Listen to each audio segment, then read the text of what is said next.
সংকটাসন, যা সমস্যা পূরণের ভঙ্গি বা সংকুচিত ভঙ্গি নামেও পরিচিত। এটি একটি কঠিন যোগব্যায়াম ভঙ্গি, যার মধ্যে হাঁটু গেড়ে বা দাঁড়িয়ে থাকা অবস্থায় এক পা অন্য পায়ে জড়িয়ে রাখা হয়। এটি পায়ের পেশি শক্তিশালীকরণ, নমনীয়তা উন্নত করা এবং মানসিক মনোযোগ বৃদ্ধিতে এর উপকারিতার জন্য পরিচিত। সংকটাসন পায়ের পেশি শক্তিশালী করে এবং নমনীয়তা বজায় রাখে।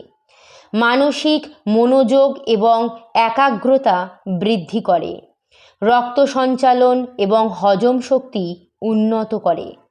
ওজন কমাতে এবং উদ্বেগ কমাতে সাহায্য করতে পারে। এই ভঙ্গিটি মেরুদণ্ডের সারিবদ্ধতা উন্নত করতে পারে। শরীরের ভারসাম্য উন্নত করতে পারে সংকটাসন।